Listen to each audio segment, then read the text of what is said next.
So, welcome back to Life Through the Lens of a Believer. We are still sticking, for right now, with that name. We may continually play with different names than that. But, as always, my name is Thomas. Cy'Ree. And I'm Ellington. What is up, people? What's up, guys? It's good. It's a different set we have this time. Changing things up as we do enter season 2 of kind of this life story that we continually have. So if you like the set, please tell us, either in the show notes or on YouTube. Feel free to let us know. But with Cy'Ree being back here, kind of give a quick little update, Cy'Ree, of what you've been doing over the past probably 15 months or so. Just the short version of it, and then we can kind of dive into today's topic. Yeah, so I recently moved to Greenville, which has been in the makes, I would say, for probably like 5 months or so prior to this month. It's traveling back and forth. Since then, I think the last time we talked, I was still just the owner of Enough Vintage. Right. And so we officially merged companies, me and my partner, Zach. So now we're Old School Outfitter. That's been a really, really big thing moving forward. Yeah. Let's see what else. Since we last talked, my car blew up. My car blew up. The Forerunner stopped running. What was the final like odometer meeting? Like how long did she go? I think we were at like 300. 300,000. Yeah. Yo.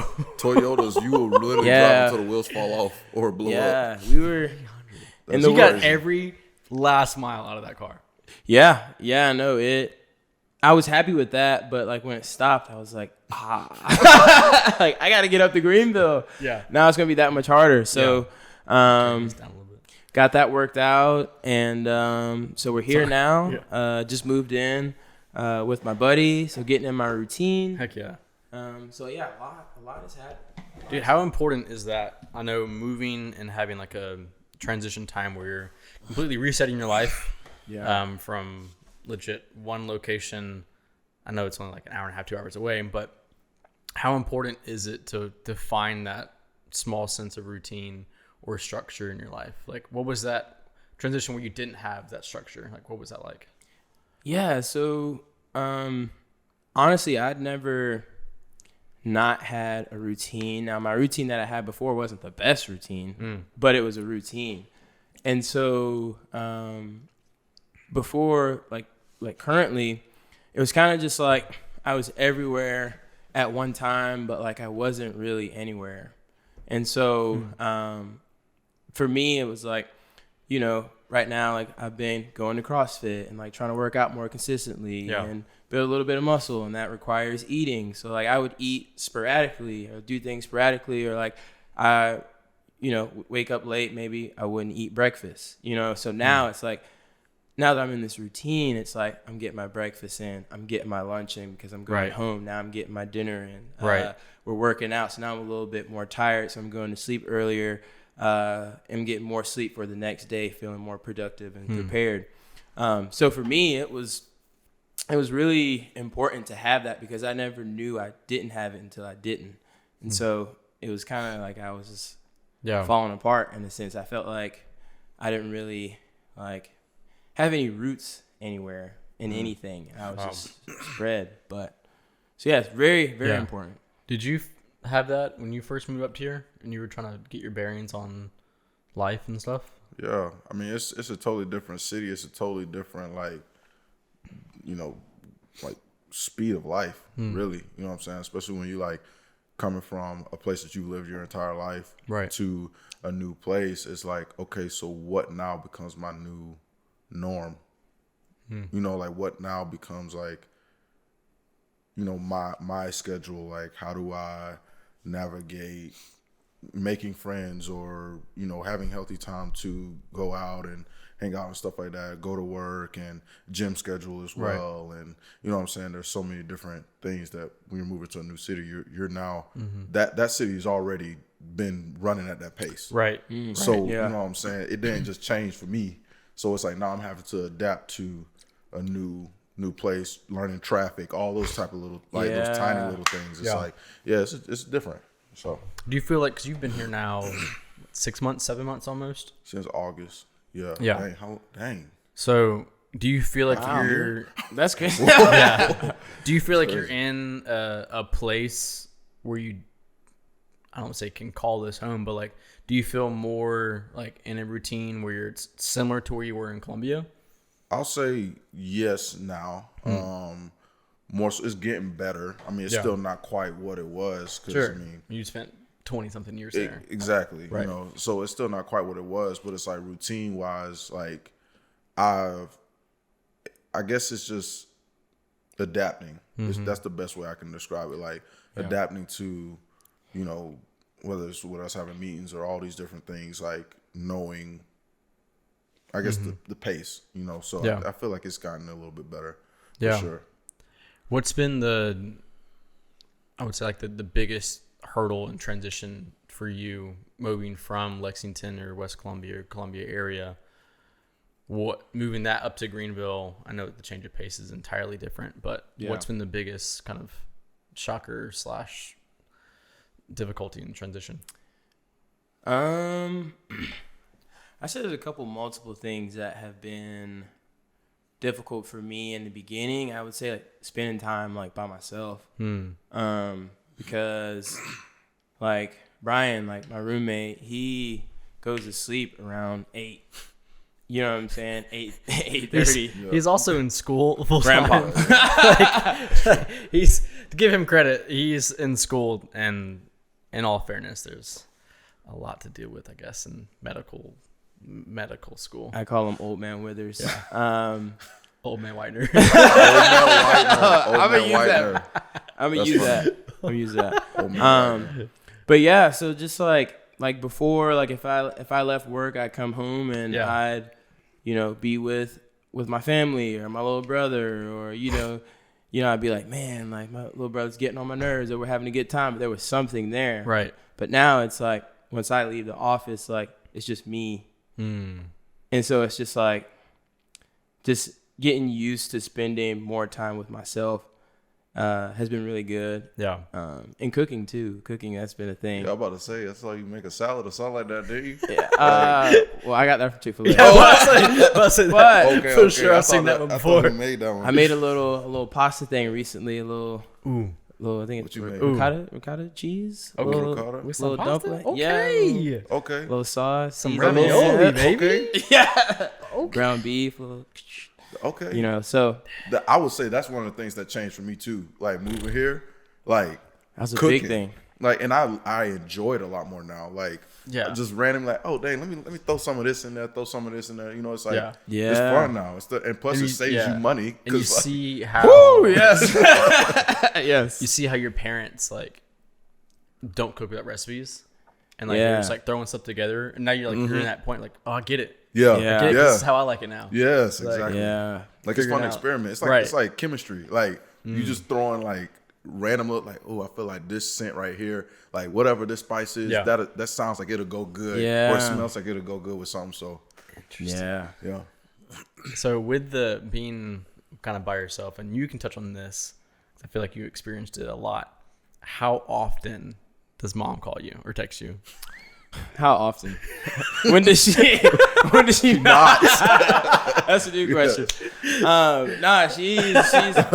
how you doing today? If I'm coming back to Columbia, you made it home yet? You didn't text me. It's been an hour and a half. That's how long it took you to get there. You didn't let me know. You texted your brother, so I found out from him. But no, she's always checking in, and yeah, she actually for Valentine's Day. I came up on Friday for an event on Saturday. Yeah. And I told her, I was like, I want to get back so I can like get to church and like kind of get settled for Monday. So before I left the house, she had a little Valentine's Day like thing for me, and she was like, "Dude, that's so cute." I thought you were staying until Sunday, and I was gonna give it to you before you left. So she was like, "Here you go, I got everything for you." Wow. So I opened it up on Valentine's Day in the office, and Zach was like, "Where'd you get all this stuff from?" And I'm just like, my mom gave it to me. It's a secret admirer. Yeah. And that's his so mom. dope. It's my mom. Yep. So how often was your mom texting you? Oh, because it what? yeah. It wasn't even a text. It was be the point where like my mom would drive up. Like, oh yeah, yeah. Like there was times when I first moved up here. Any excuse she had to get up here, she was like, oh, "I can bring you this." I'm like, you good? Like, like you don't have to. Like, We'll get it. and I appreciate that. You know, but it's like, when you out of that hometown, mom's is like, and when they do call you, oh Yeah. dude. I literally talked on the phone with my mom the other day. I was just like, just listen. I'm. Yep. Yep. Yeah. Yeah. Let me tell you this. Let me tell you that. Yeah. Like, Yeah. And it's like saying? those conversations probably wouldn't have happened if you were home, but she's like, I gotta tell somebody. Right. Let me just tell Elle. Right. We call him a brother. Yes. And my dad Drama wasn't at home church. either. Who's this? My dad wasn't home either. He was in Georgia at the time too. Oh, So I'm like, she had she no was. one to talk to. She was bored. I could tell she was bored. And it was just like, it's good to hear my mom's voice. Yeah. But it was just funny. Yeah. Yeah. Oh, dude, I remember when I first moved to North Carolina, and I had to sit. I was like, Mom, okay, I get it.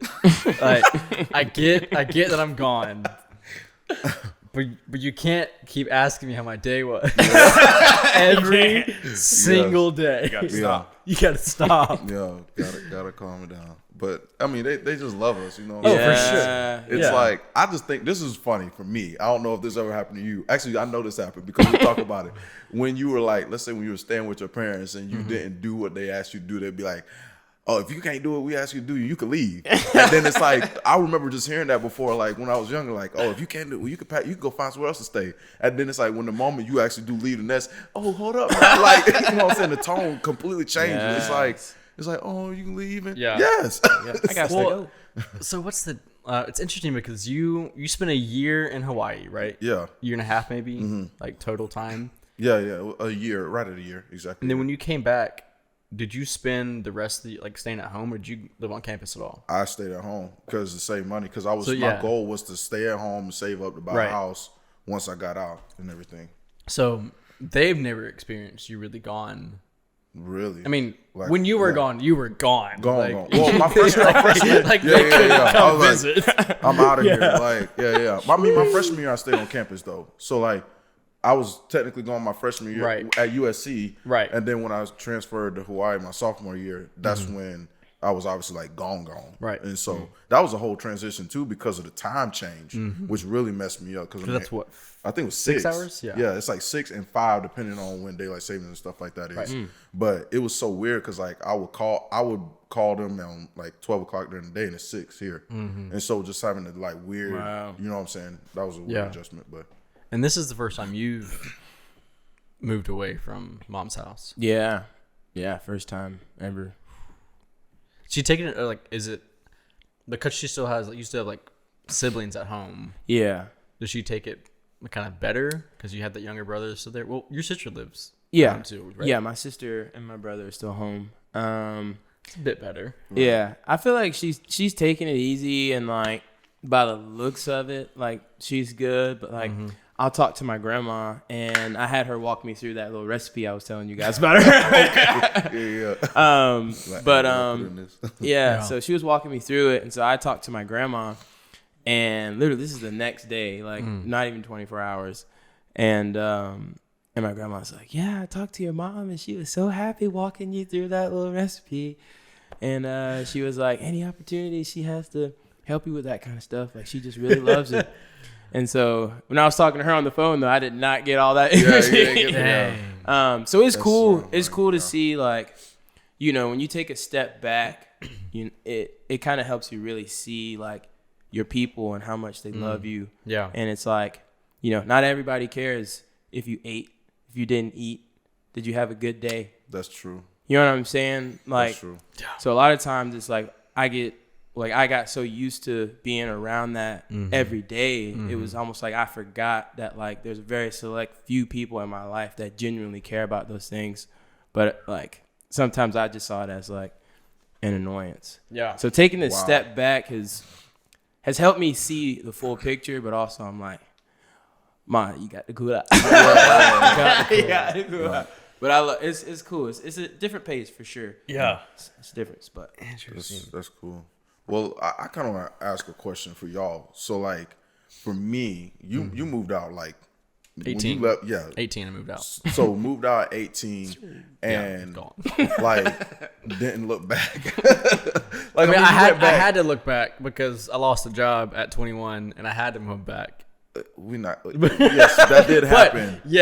But I was out. You had been out for a long Yeah. time, and so I think, for me, I definitely have in the past struggled with that thought process. Like, dang, how am I still living with my folks at this age? Oh, you know what I'm saying? Like that was, bro. And it was tough. It was tough to like, because with comparison and all that kind of stuff. Yeah. Like, dang, like I feel like I'm like a bum, like still living, but I'm not. I'm still growing and trying to work towards something. But it's like being mindful and not trying to be like, oh, like I have to leave right now, but like also don't want to stay longer than, you know what I'm saying? I'm not trying to be like 40 and still living with the folks. No, I definitely felt that. Like because my plan was probably similar to yours, was graduate college, buy a house, live on my own, and like have a career, and everything's gonna be fine because you have a degree and you have like life together and it's all good.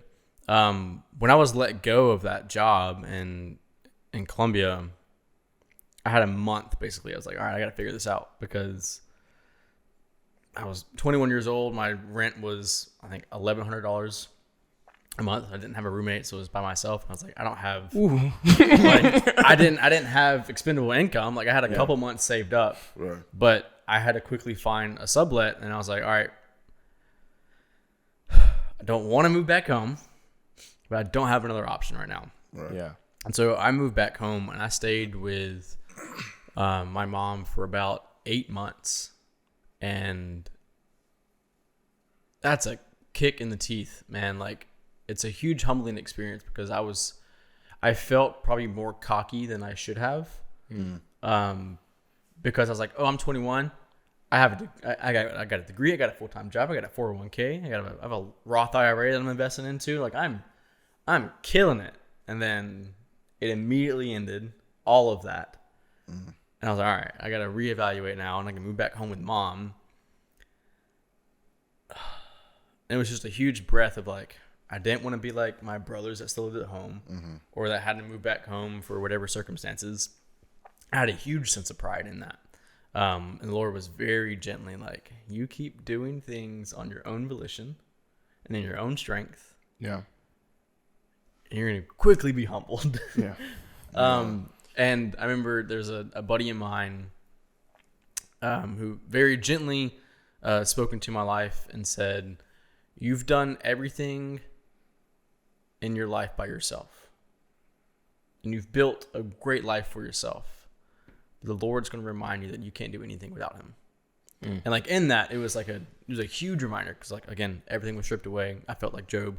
It was just like, I felt like my life was just hurting.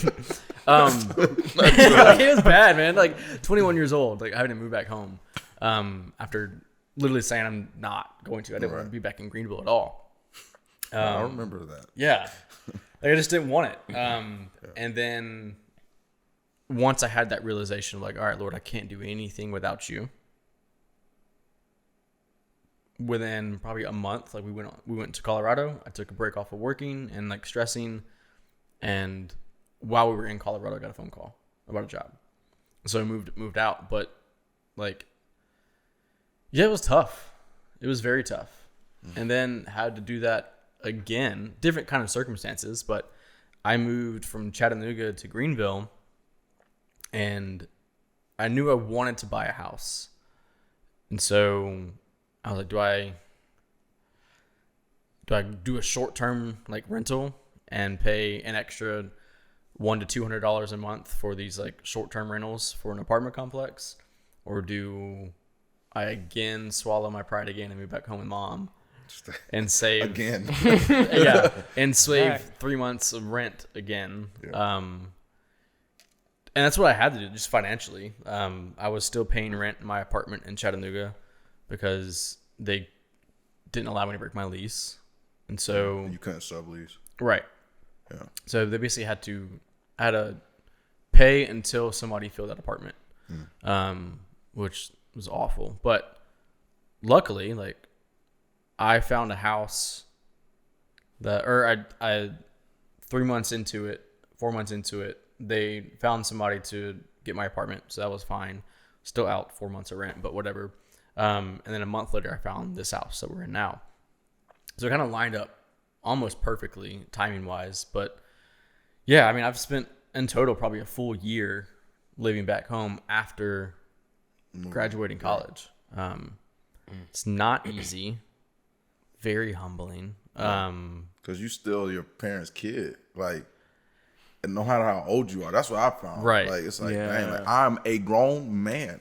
Like, I'm grown. Yeah. But, like, I'm under my parents still. Like, they still my parents. You know what I'm saying? And yeah, and that was interesting, too, because, like, the first time I moved back home, I didn't have a job. And so it very much felt like that. Of like, I'm back at, like, a kid thing. Yeah. Because I'm applying for jobs every single day. I had a little vlog that was going on my Instagram. I was doing the content creator life, trying just to make stuff and make a name for myself or whatever it is.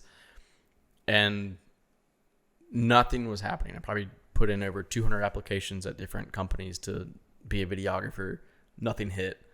I had to go in and be a barista at a coffee shop while still shooting some weddings and some fitness videos for some local clients here.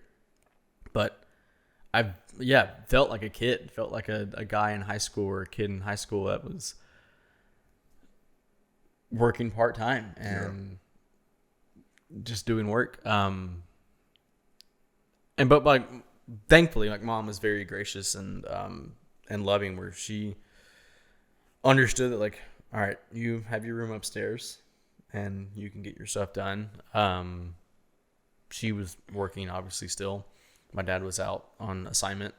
And so, like, she had her 9 to 5 that she was still working, or 8 to 5, whatever the timeline was. But, yeah, it was interesting because, like, you live in a house. If, say, she was gone, I was in that large house kind of by myself.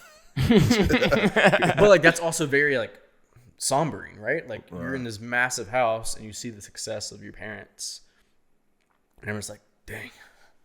Yeah, that's cool. Makes you feel really little. Yeah. Especially when you're not working in the spot where you thought you would be. Yeah. Wow. So I don't know.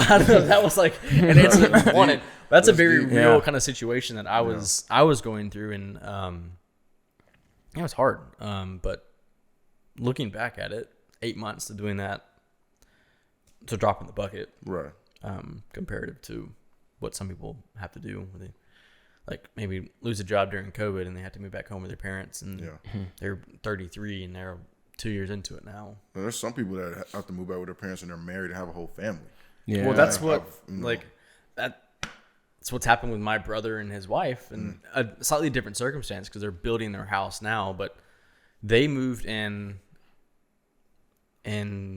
April, I think, of last year with my mom and dad. And so it was mom, dad, because dad just left his job, started a work from home job. So he was now home. Mom was still there. I was there. My oldest brother and his wife were there. Their newborn, that was 4 months old, and their 2 dogs. Oof. That's so house full. House full. And so I can't imagine being my brother or his wife and having to move. I mean, they're 30 now. Yeah. And with a kid and 2 dogs, and like they have a life together, and moving back home with mom and dad. I can't imagine what their like mindset is of how humbling that must be. But they've been there they're still there. Their house finishes I think toward the end of March. Okay. So it'll be almost a full year. Wow. Longer than they expected. Longer than mom and dad expected, for sure. Dang. But yeah, their situation's interesting because it was funny seeing it at Christmas because this was their baby's first Christmas. Oh wow! Not in their own home. They're both now 30. not in their own home. And so what they did for Christmas, they put up a little Christmas tree in their room.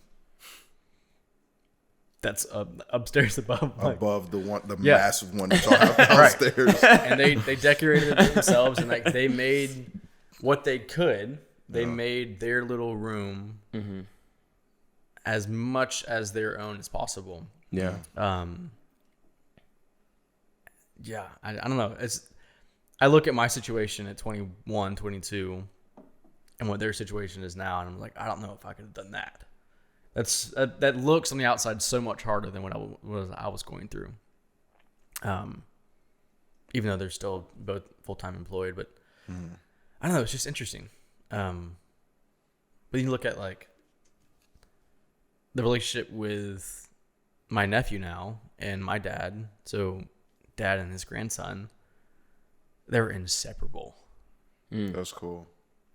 That's super cool. And that wouldn't have happened if they didn't live at home. Like my mom is retired, and my dad works from home. So when my brother and sister-in-law, when they go to work, they leave their son at home with mom and dad, and they get to play with them. Yeah. And so they got babysitters. Legit. Right yeah. Now. It's like, I don't say free daycare, but it's free daycare. Yeah. But it's fun to see.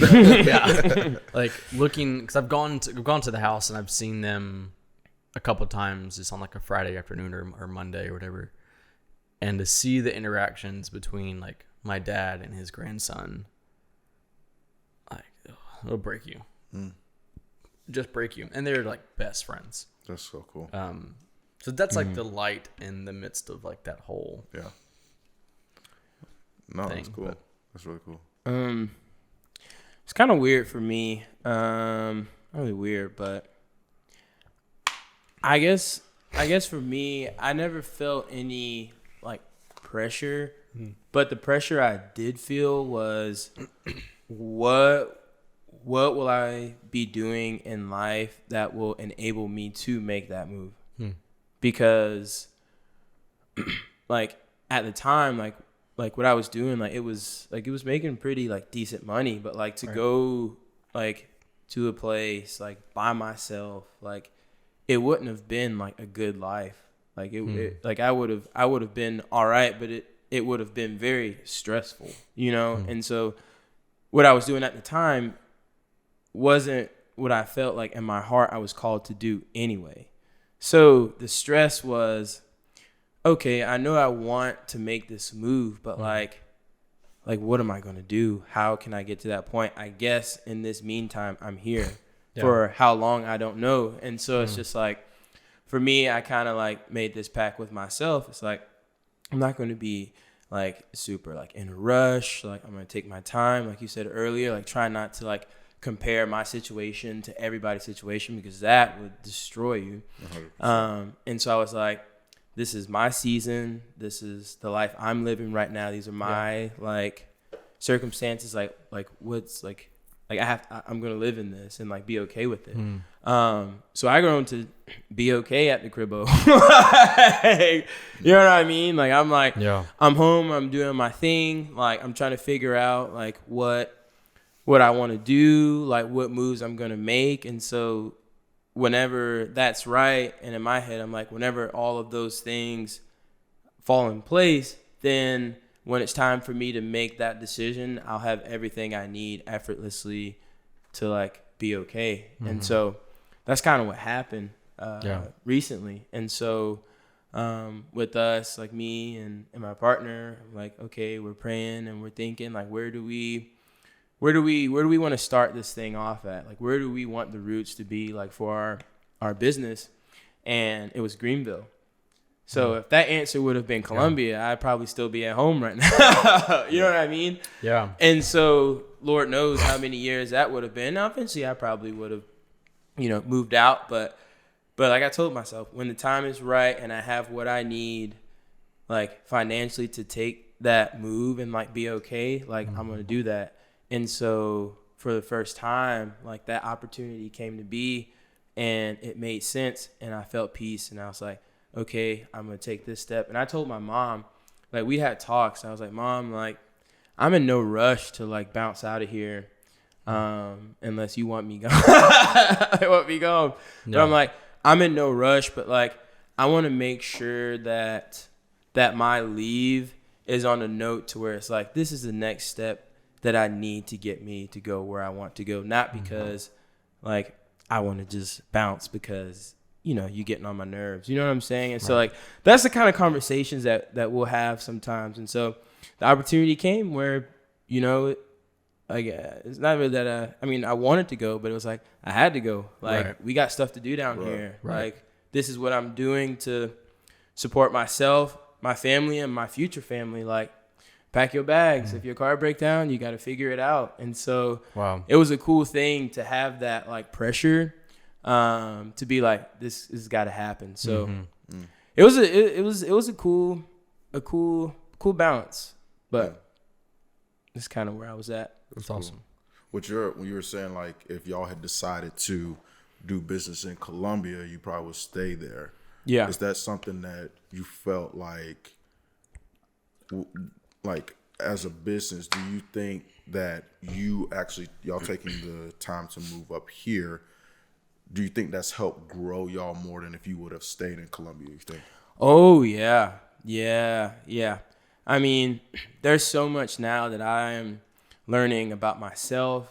Right. That I'm growing in, you know, just with like we said earlier, cooking, like getting on my schedule with washing my clothes, taking the mugs out the dryer, like not forgetting to leave it, to leave them in the washing machine, and then they're like, you got to redo them. Yeah. Like a lot of the small things that turn out to be like big things. Like, oh, Mom cooked dinner. Like, that's great. She remembered to take the meat out. I forgot to take the meat out, and I got home, and I was like, man. And it was still frozen. That's the worst. And you got to like. So I was like, okay, so like now I have to think. I know these are super funny things that a lot of people are like, oh, come on, whatever. But like for me, like during this time, it's like these are real things that I'm like, okay, I gotta remember to do this. You know, like when I leave the house, like I gotta lock the door because my family. I'm being honest. I'm like, I gotta lock the door behind me. You know, it's not like Mom and Squinks is in the house just hanging out and they'll just lock it for me. I'm like, if I don't lock it and somebody mess with that door or something happens, the alarm's gonna go off and you know what I'm saying? It's like nobody's home. They're gonna rob us. Dang. So I'm like, small things like that. I'm like, I gotta lock the door. I gotta do this. I gotta be more meticulous and more I think the biggest thing is more thoughtful about my moves. And I think if I was in Colombia, there would still be so much like comfortability there. Yeah.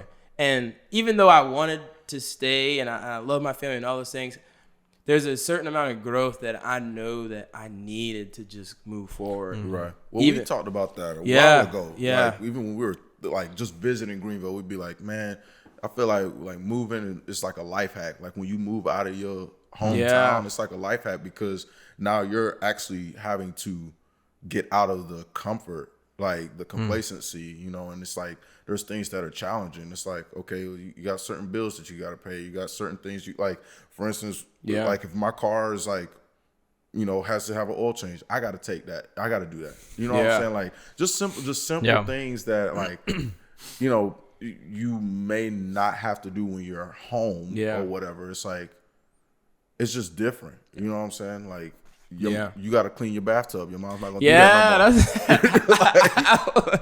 I would say this too, guys. Like, one funny thing is... which I actually need to do. I walked in there yesterday and I was like, God damn. I need to do it. I just got behind on it. But, you know what I'm saying? It's just a real thing. That's a real thing. Yeah, like, we being real with y'all. This is real stuff. So, life. I'm like, for cleaning the dishes, like, before I eat my little food, I would rinse it. You know what I'm saying? Get a little rinse. I'm not too bad. Rinse it out. Mom would clean it up. Sometimes I'd clean it if I felt like it. But now I'm like, if I felt like it. I know it's crazy, guys. But now it's like, okay, say I'm cooking my little breakfast and I got the pot all dirty, some plates all dirty.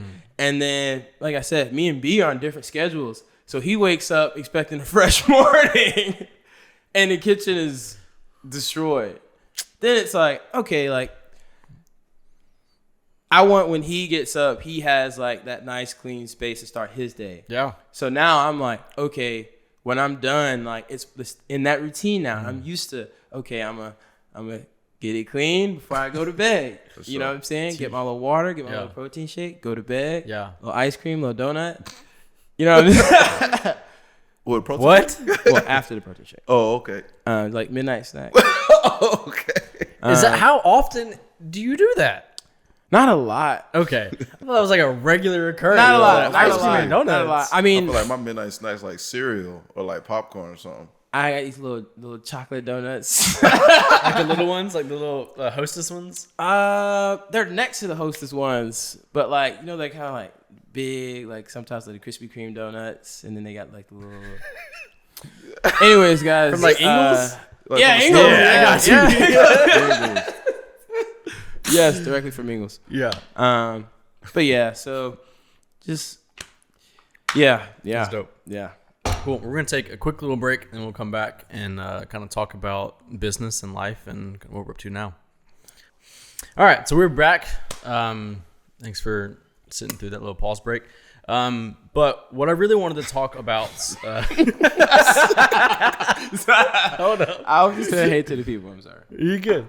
What I really wanted to talk about, because we have now at this table 3 business owners.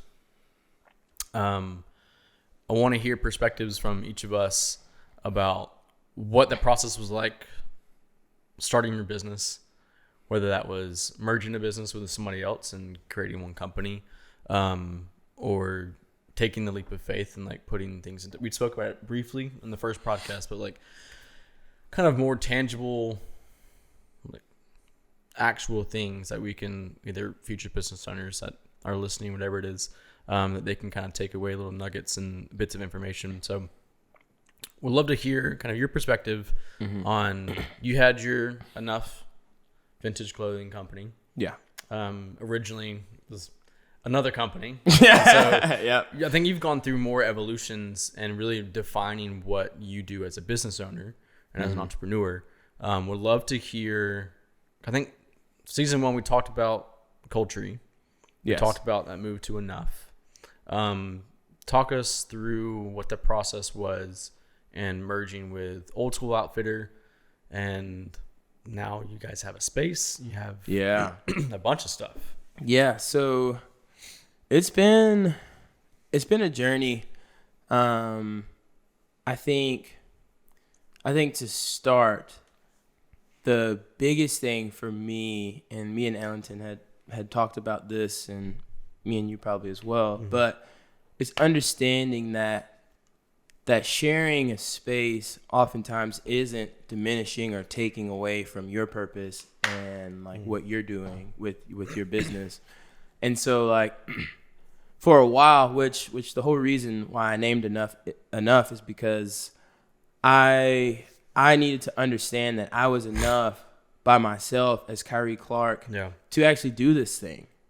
And so for a while, the Lord grew me in, I would say, my singleness with like this business. And so the cool thing with Zach is that we had talked, like, I would say like a year and a half before like we had actually merged. Like he had mentioned it to me. And at that point in time, I didn't feel peace because I needed to learn that for myself. You know, if I would have just jumped straight into business with him, then I wouldn't have been as strong as a partner as I am now. Wow. And so that was a really crucial thing. And back to my first point is understanding that joining isn't taken away from like what God has given you, but looking at it, you know, from a sense of, if I can impact, say, 50,000 people by myself, Right. with like my brother beside me, I might now can impact 100,000 people, 200,000 people, 300,000 people. And so for me, it was super cool because we had support, like we'd supported each other like I said, a year and a half before we'd actually merged. Right. Which in the business world, if you're, you know, T-Mobile, Sprint, and AT&T, like, you guys aren't like helping each other. Yeah, no, y'all aren't at events. Yeah, together you're not at events go check together. out You're and not see helping each other. It's like if you guys drop a new phone deal and AT&T drops the same exact phone deal, we're now trying to sue you because you stole like what we're doing.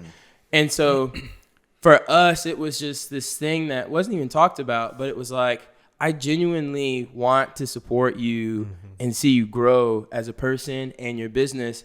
And it was reciprocated as well for me, which is very rare in a business where, you know, with vintage clothing, once it's sold, it's sold. You may not find it again. Right. You probably won't, especially with more and more people finding it and finding out about it. And so I think that like my advice to even like if you're considering like joining like with a person or with a partner is, you know, making sure that like aside from like the business relationship, like if you can establish like a solid relationship like before that has nothing to do with money, and see how that person treats you and reacts to different situations like before you hop into like a business like situation. So yeah, that and then kind of once we merge, it's a lot of like figuring out, okay, like how do you work? Like how do you think? How does what I say makes you feel? You know what I'm saying? Like me and you could be saying the same words to Ellington, but it's like he may be getting something different depending on like you know what I mean? So it's like it's like I'm trying to understand like how he works, and he's understanding like how I work, and he understands that like I'm the kind of person that like I don't need encouragement, but I thrive off of like, yo, you're killing this. Like, you're doing a good job. Like, keep it up. Like that. Just like affirmation. Yeah, like that really, I'm like, okay, boom, boom, boom. Like he sees that I'm doing super well. Like, let's keep going. And like for Zach, like he doesn't really need like the affirmations, but like for him, it's like, it's the very small things of like, bro, you did that. Like, keep going. Like you really crushed. Like that was good stuff. Like the way you thought about that, or like that idea was crazy. Like how you plan to implement this was like really unique, really fascinating. So it's like understanding like the dialogue that person receives and like speaking in that. So there's a lot of stuff that I've been learning and trying to grow. And like you have those moments where it's like, you know, everything's not going to be, you understand exactly what I'm saying. Like there's a lot of times where I'm like, you know, honestly, I disagree. I don't think this is the best way to do this. Right. And he's like, okay, I think this is the best way to do this. But the cool thing is, because of that relationship we had prior, I know that I want everything like in his best interest, and he wants everything like in my best interest. And so it's just like those like forces coming together don't just like collide, but they produce something better than our first original ideas. Right. And so that's also been a really cool thing to understand, is that not all differences and confrontations have to end in like a negative thing. But like with us, it's like I look for those moments to disagree, because I'm like, we're going to come up with something even better that's going to fit like the masses, and not just like the person that I may be trying to reach, or the person that he's trying to reach, but it's more universal. But that's it's cool. That's really cool. Yeah. What about you, El? I know you've had like, we're now 2.5 months or 2 months into Kings and Queens, and understanding what we really are as a company, and the identity behind really what we want to represent and what we want to do. But talk to me about that a little bit, and talk to me about a little bit about DHB even, and kind of what that looks like. I feel like, not saying one's more passionate than the other, but I feel like each of them has its merit, and each of them have like a place in in your mind and in your heart. So I'd love to hear kind of your perspective as well on that. I mean, I feel like with the Kings and Queens thing, when we started this, and it kind of goes even back to what you were saying about like going from Coultry to Enough to Old School Outfitters. It's not that you change what you do, you redefined it. You know what I'm saying? And so not even redefine it. I guess the better word is like you honed in on exactly what it is. You know what I'm saying? And how to do it better and all that kind of stuff. And so even within the first 2 months with us, with Kings and Queens, we started out and we were like, all right, we're going to offer this service, we're going to offer this service, we're going to offer this and this. Yeah. Sorry, I thought the audio just stopped for a second. You're good. But then when we come back and we have a conversation, we're like, okay, well, this may be too much, or this may not be the right way. And it's like we've had those disagreements and things like that as well. Tension's good. Yeah, like it was like a healthy tension. But to your point, it's like me and Thomas, we've known each other for years. And like we've had I don't want to say arguments, but disagreements in other areas. Yeah. Well, okay, arguments or whatever. You know, I hate the word. I feel like the word argument just kind of has a negative connotation. You know, but we've had disagreements, you know, in other areas of life and stuff like that. But even through that, we were able to work through it.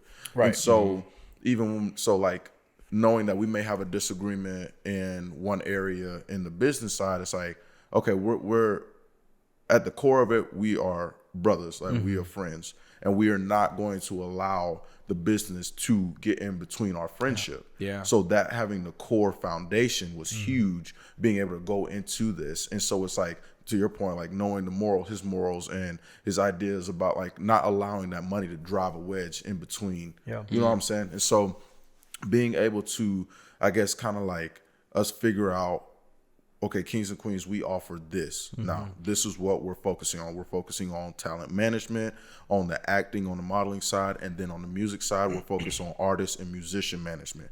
So now it takes out all the other little things that we were trying to like put too much on our plate, and it's allowed us to focus in and do well what we have, like what we initially, from the first time we even talked about coming together to start a business, actually what it, you know what I'm saying, what it is. And I think with that too, what we can kind of get from that is it's hard to be everything and dedicate yourself to that. Like I've spoken with a business mentor of mine and told him briefly about the Kings and Queens stuff, and he goes, that's so much.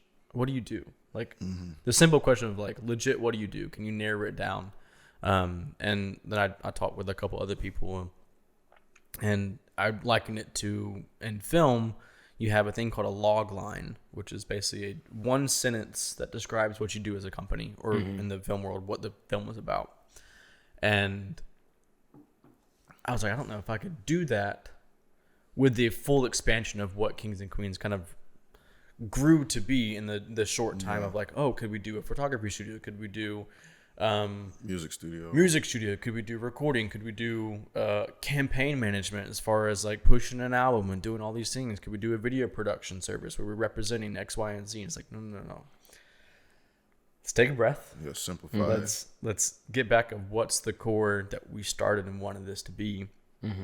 And I think, at least from my perspective, I was seeing deals and seeing agreements in the modeling industry and in the music industry that the artist itself were just constantly being undermined and being taken advantage of. And that's why like Prince changed his name to the artist formerly known as Prince, because in this contract, it wasn't Prince, it was the artist. Like that was his name, was the artist. Wow. And so he lost his identity in who he was as an artist, and he just became another line on a piece of paper. Right.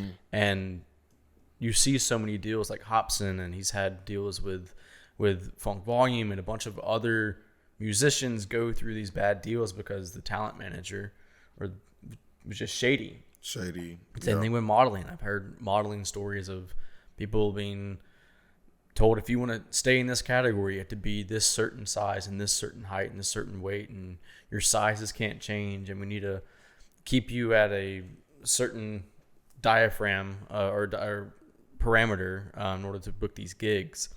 And I don't know, I just kind of got like sick of that, and that's really with the birth of Kings and Queens. Wow. Yeah, so that was the heart behind like Kings and Queens, like its initial inception. And I think you had kind of more of a grip on what artists really needed as far as musicians go, and I had more of a grip on what like modeling and actors need as far as that representation goes. And so I think we got very ambitious starting out, and which is not bad. No, and not bad at all. I think blowing it up to the expanse of what we thought and adding all these things allowed us to really sit back and define what we really are. Right. It just filtered like we had to go through that whole sifting and filtering stage of like, not to say that those other things can't even possibly come in the future. Right. Yeah. But for right now, starting out, it was like less is more. Like if we could focus in on what we're doing right now, simplify it down, then as it grows, it's going to grow healthy and it's not going to be stressful. It's, you know, it's going to take work, obviously, but it's going to be something that's like, okay, we can focus in and hone in on exactly what we initially talked about. Right. And a lot of it, us even starting the company, was based off of us having a conversation about like us being facilitators. Mm-hmm. So it's like, you know, relationship wise, like we can meet somebody, we have, you know, we're very social people. And so it's like being able to meet somebody and be like, hey, like you got a great look to be a model, or you like, you sound great. We heard your music, or you sound great. Like, have you thought about performing, anything like that, and putting those things into place. And so even when we were talking about like Kings and Queens Productions, a lot of times, like, you know, if you think about producing, it's like, oh yeah, like I put this together. Right. You know what I'm saying? I made this thing, which in reality, we are doing that. We are putting pieces together so a bigger story or a bigger, you know, I don't know, song or album, whatever can be made. And so I think it was just really cool for us to actually have that conversation, which had a little tension. It's like, wow, that's it. Yeah. Like through that tension, it was like, dang. Well, yeah, and it took us, what, 20, 30 minutes to sit down and go through like, all right, you don't want to be an engineer. I don't want to be a photographer. Right. I don't want to touch a camera ever really again. I will. You will be an engineer when it comes down to it. If like you're going to engineer most of the stuff you write and produce yourself. Right. At least for right now, until we have the capabilities to move into work with another studio, another engineer and producer. But for right now, like where we are, I'm not going to advertise that I'm a photographer. Right. People come to me and want to shoot with me. Absolutely, I'll do it. I'm not going to pass up a check. And be very honest with you. Yeah. But I think taking that, and it even took our website down from 4 tabs into 3 different subcategories. Into we have a contact page, we have a talent management page. Yep. And inside talent management, you have musicians and you have models and actors, and that's it. And it really narrowed it down to like, all right, we can focus on these 2 things. I feel like we can dedicate more time and energy into facilitating the musicians and the models, like their purpose was what we like the whole thing was. But talk to me a little bit about like the evolution of Enough now, because I know that has moved into its like own brand. Yeah. Like that hadn't gone away, right? Yeah, no. So the cool thing is that Enough was essentially what Old School Outfitter is right now. But Enough had a meaning in my heart that was way past like transactional things. And so for me, using like what I was good at, like clothing, fashion, vintage, like I love anything clothing. It's just my thing. Using that avenue to preach a bigger message was like the keystone on like why Enough started. And so, you know, with Old School Outfitter, it's basically, you know, we have a very similar message, basically the same, but we didn't want to just throw that away because of how valuable it is and how much like it could do like for the community and for the people around us. And so basically what Enough is doing now is it's collaborating and joining with different businesses, different nonprofits, different companies that coincide like with our message. Right. And we are creating merchandise, creating garments that people want to wear, that are on trend, that are stylish. So I give people the example all the time. Say if Greenville was doing a race for world hunger or child hunger in schools and for low-income areas and you know, families that don't have a lot of money, and they're doing a race, a 5K. So at the end of that race, you're going to get a T-shirt. Right. And cool, like, thanks, I got the T-shirt. You might wear it to bed. You might, you know, donate it to Goodwill. Right. In like a year or whatever, or just kind of have it, you know, just take a shower, just put it on, walk around the house. But for me, I want to change, like, that. Like, I think that, you know, the things that matter, like those things should be done well, and they can be made in the sense that, you know, this shirt that's meant to help this organization has the integrity of something that I would buy, you know, from the mall or from a designer or from a vintage company or something that like we would actually want to wear. And so it's like, man, like you actually see it on someone and you're like, where did you get that? And so you're like, hey, I got that from Enough, but like this is the heart behind this. And so it's like, not only do you stylistically get what you want, but you're also able to preach a bigger message than like the actual shirt itself. So it's like, my heart is to collab style with purpose and meaning in any way that we can, and use that as a way to support, and you know. And so in a nutshell, that's what we do, and that's what we're gonna get going with Enough. And we already have a company that reached out to us for our first project. We're not gonna release that quite yet, but it's pretty big, and it's cool. It's a cool opportunity. So we can't wait to showcase that. But so now, are those like vintage blanks that you're printing on top of, or are they like, are you commissioning like artwork to put on these? Like, what's that collaboration like with these different brands and nonprofits that you're working with? Yeah, so basically for now, we're using vintage blanks. Right. So for this first drop that we're going to do, I think we have around 150 blanks. And so we actually made the designs like ourselves, and we're going to take them to Dapper Ink or Billiam and have them print on the blanks that we provided. Right. So you have that like one of one feel, which also coincides with like with the meaning. It's like these businesses that we're joining with, like we want them to understand that they're enough. We want them to understand that like they're important, and like these shirts like aren't just like mass produced, and we're not just ordering 1,000 units. It's like each shirt that we're selling in this drop was purposefully selected by us because we thought it would be perfect for this project. And so it's like that intentionality put into the pieces and sourcing them and finding them, we want to coincide with the intentionality of our partnerships and how impactful we want this to actually be.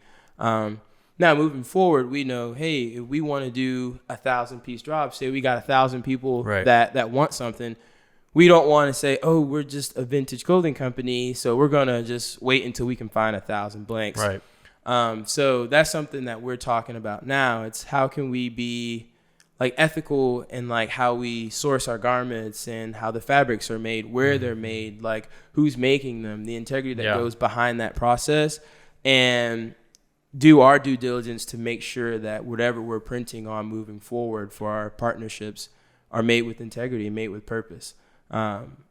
So that's awesome. Yeah.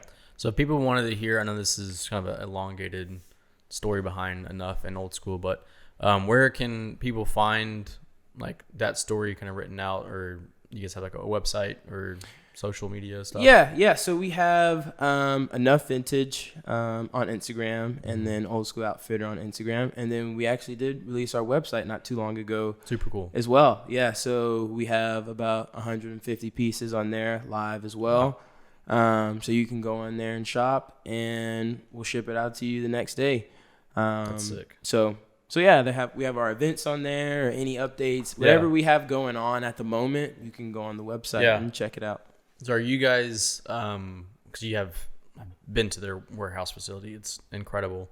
It seems like over 1,000 pieces in inventory right now. Yeah, we have a lot. Like, I'd say more. Like, probably more. 5 than times that, as much as times, that. Yeah. It's like the walls are like covered. Yeah, we have a lot of pieces. What's the goal with that inventory? I know you guys had that space that you just got. Like, is that something that in the future you want to be open to the public, or is that something that where it's right here? This is where we do our culling through, washing, packing it up, and then shipping it out of here, and then eventually having a storefront. Like, what's the I guess the goal to get to? Yeah. So right now we're using the space almost as it's like a hybrid between a work facility and like having the best shopping experience you could have. Dope. So right now, before I had all this stuff in my mom's house, and Zach had all this stuff at his place. Right. And my mom was like, I love you, but it's got to go out. Yeah, then you end up getting that the storage. The storage unit. Yeah. So then I had to which get I the still storage. had to keep. Yes. Yeah. So Ellington knows all about that. We were slinging vintage at Soda City for weeks and weeks and weeks.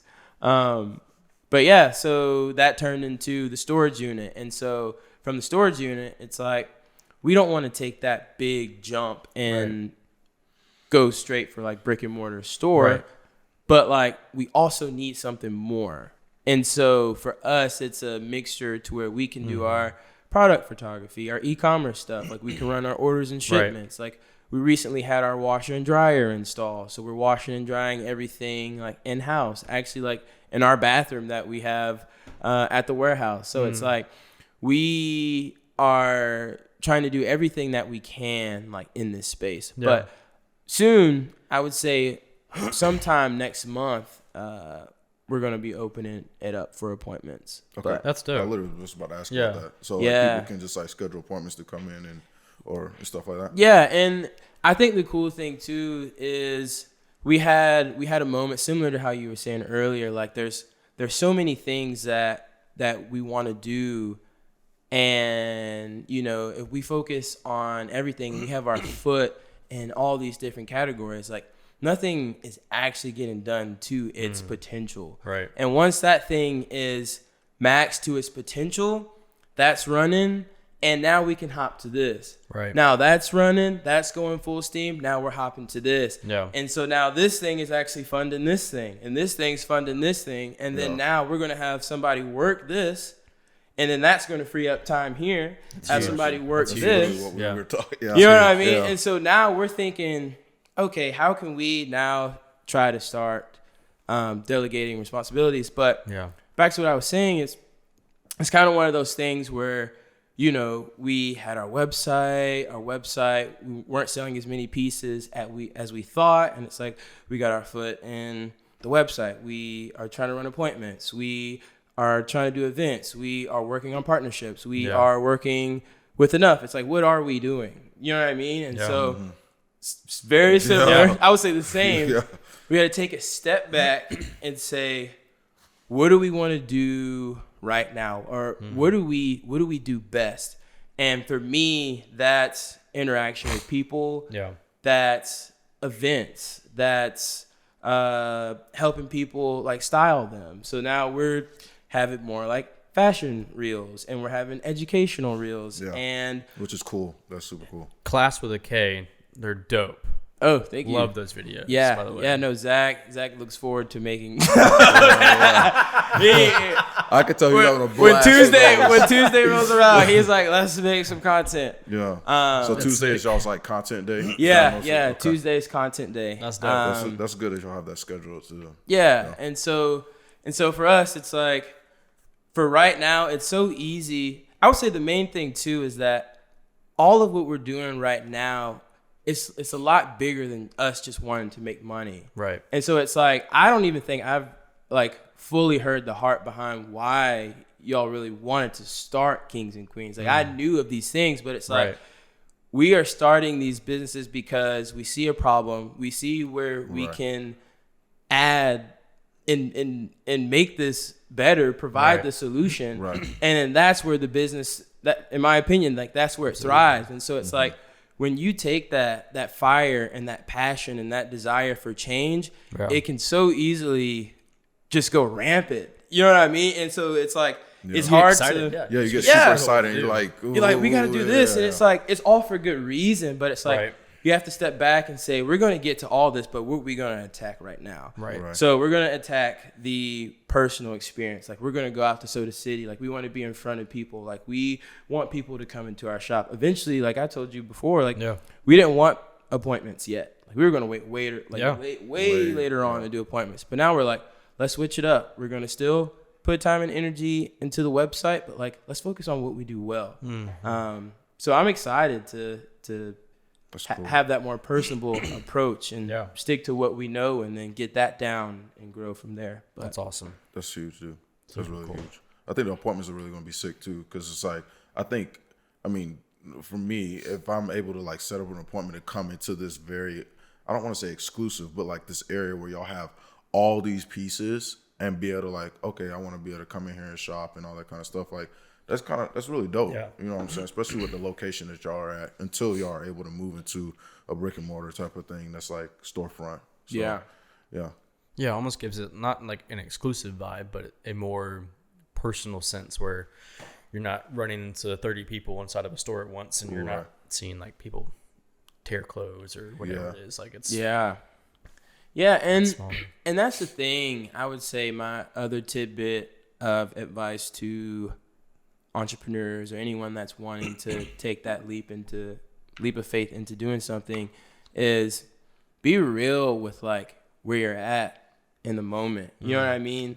That's a really key, crucial thing. It's like, could we have just hopped straight into a store? Yeah. Would it have done as well as we probably wanted it to? Absolutely not. Right. And so it's just like thinking more of, okay, where are we at right now? Right now, when people come in for appointments, like you're going to see my desk. You're going to see my laptop on my desk. You're going to see our pallet racking with our T-shirts on it that we're going to use for enough. Like you're going to see probably my lunchbox.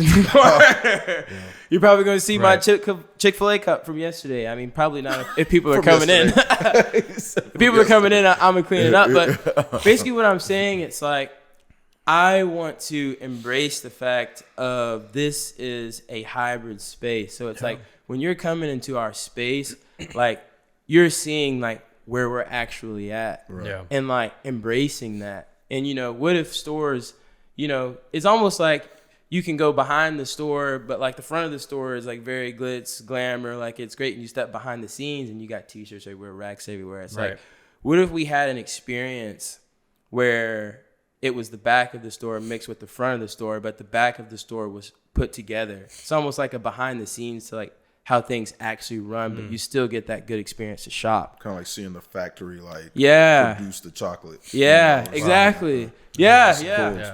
So that's why I'm like, let's embrace that. Let's not run away from that. But like that's where we're at. Let's start here. Yeah. Let's be happy about it. That's dope. Dude, that's so incredible. Yeah. Well, man, it was nice catching up and hearing the story of where you guys are now. It's good to have you back in Greenville or here in Greenville. Yeah, the whole crew is here, which is incredible. It's gonna breed content. I think it's just gonna breed a bunch of stuff coming out of this area.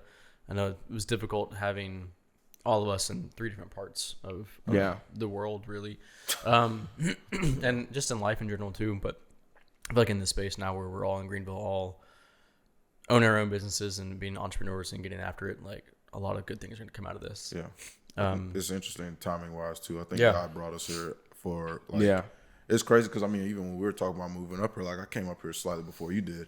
And like when we were moving up here, we were like, all right, we're going to just got to make a change. Got to make a change, you know.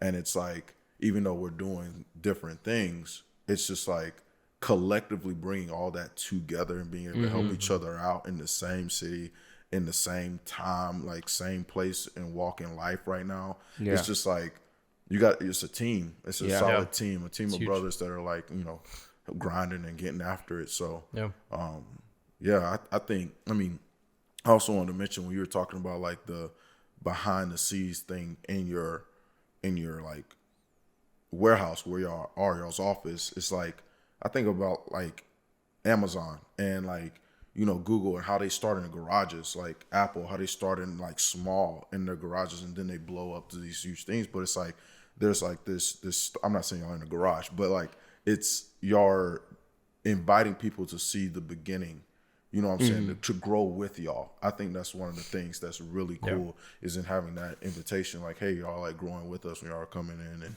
seeing how things work and what we're doing day to day. So it's a dope aspect of y'all's company for sure. That's awesome. Wow. Oh, thank you. I appreciate that. Yeah. I'll say too, it's just like encouraging to like see what you guys are doing too, like right now. And it's cool because, you know, if you have a question about something, or if, you know, one day you're feeling down and you're like, I can't do this, or like, I don't know if I can do this anymore. It's like, you just look around and it's like, my brothers are going after it too. Like, you know, we're experiencing very similar things at very similar times. And so it's just like encouraging, especially doing your own thing, where it's like, if the ship doesn't float, it does not float. And that's on us. And so it's like to see us and to see you guys like carry that pressure like wonderfully and almost like desire for that and to see the fruit come from that, it's just like really cool. So I'm super grateful for you guys and like just this season of life that we get to work and be our own bosses and encourage each other and help each other. So it's cool to see. It's huge, man. Yeah. Well, as we wrap this up, want to give like any recommendations you have for the listeners, whether it's music recommendations or life recommendations or cereal recommendations. Cereal? I don't know. Oh, dang. I'm hungry, so thinking about food right now. Yeah, I'm thinking about food too. What am I not thinking about? Facts. That's the truth. Like, I plan my days around when I can eat. Like that's bad. So true. It's so true. I'm like, I think we've talked about food on every podcast. Yes, we have. We really have. Like legit every podcast. Yeah. I don't know. I feel like, I mean, when it comes down to recommendations, we were talking about cooking. I would say try to cook a new meal. I mean, I don't know if did we recommend that before? No. But okay, yeah. So I think like cook some food. Yeah, cook some food. Like I mean, even if you're not like, even if you don't think you're good at cooking, like honestly, I ain't gonna lie, you can learn anything on YouTube. Like I can't tell you how many meals that I've like just messed around with and taken the concepts of somebody's like YouTube like recipe and be like, oh, that looks really good. Like, let me try that. And on top of that, I'm constantly like, my IG is like full of food now. Like it's like it's full of food. Like anytime. So I'm like seeing these recipes. I'm like, dang, that looks good. And I'm like, okay, I want to try to make something like that. Yeah. But like, yeah, my algorithm now, it's like explore page, food, and like studio stuff. That's it. That's crazy. And workout. But yeah, try to make something different. What you got? Recommendation. For like the food, right? Food. Whatever. I mean, whatever. Oh, okay. His recommendation was food. Well, food. I'm like, yours could be like an album or a song or a new hat or like some sweater you're rocking right now. Recommendations. Whatever it is. Recommendations. I feel like I'm thinking about this way too hard. I'm gonna stick to the food thing. Why not? So, yeah. When you're buying cereal, make sure you fully pay attention to what it is, because I saw that Frosted Flakes were on sale for 2 for $5, and I was like, ooh, I'm gonna get that. So I got it, and I went home and I opened it up and I poured it in my bowl, and I was like, there's orange basketballs in my Frosted Flakes. and it was the cinnamon flavor edition. Yo. And I was like, oh man, like, Was it not good? no, it was not good. Dang. So pay attention when you're getting your cereal. Don't just look at the deal, but Yeah. make sure it's what you want, because I saw Wow, the 2 that's for a $5. That's a word. Saw That's that a 2 word. for $5, and Just Yeah. because it's a deal don't mean it's what you need. yeah, That's huge. That's massive. threw them Yeah. both away. Threw them both away. Bro, Well, you I threw didn't- $5. What are you doing? I didn't like it, bro. I mean, Brian didn't want it. He ain't tried. I should have offered it to Brian. You're right.